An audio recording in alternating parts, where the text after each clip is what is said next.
MindShifter Audio Blog,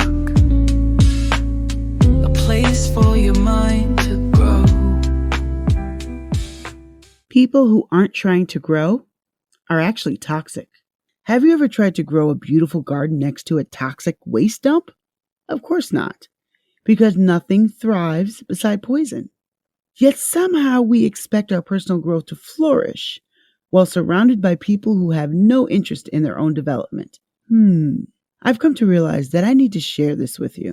People who aren't trying to grow are actually toxic. This might sound harsh at first, but let me explain what I mean. When we commit to personal growth, we embrace discomfort as the price of progress. We're willing to face difficult truths, challenge our assumptions, and stretch beyond our comfort zones. We recognize that temporary pain leads to lasting improvement. Meanwhile, those avoiding growth cling to comfort at all costs. They're like the one person at the gym who sits on the equipment, scrolling through their phone while you're actually trying to work up a sweat. They take up space without putting in an effort. When these two mindsets collide, and they always do, a conflict is inevitable.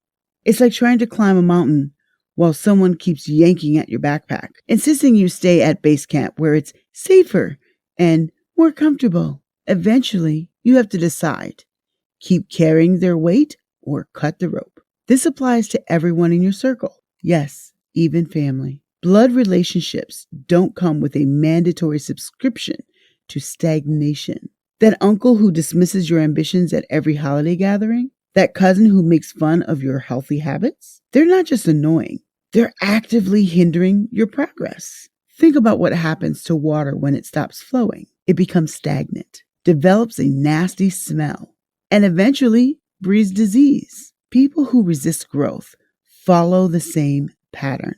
Without forward movement or purpose, they fixate on trivial things. Who said what about whom? Who's wearing what? Who's doing better than them? They become breeding grounds for negativity, resentment, and drama. It's like they've installed a drama sprinkler system that activates whenever things get too peaceful or productive.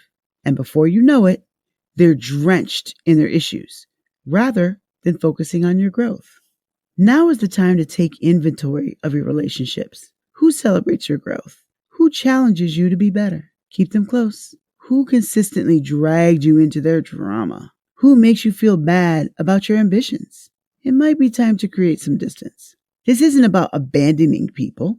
It's about recognizing that some relationships need boundaries to protect your growth journey. Sometimes the most loving thing you can do is step back and demonstrate that there's another way to live.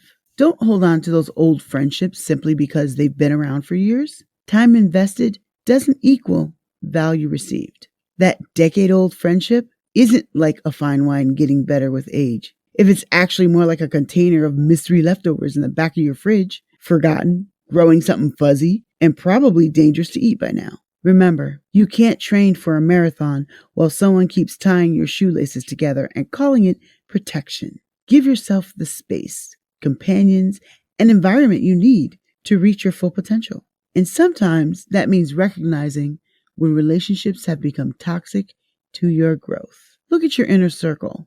Are you surrounded by fellow climbers or people trying to sell you a really comfortable chair at the bottom of the mountain? Your future self is waiting at the summit, wondering what's taking you so long.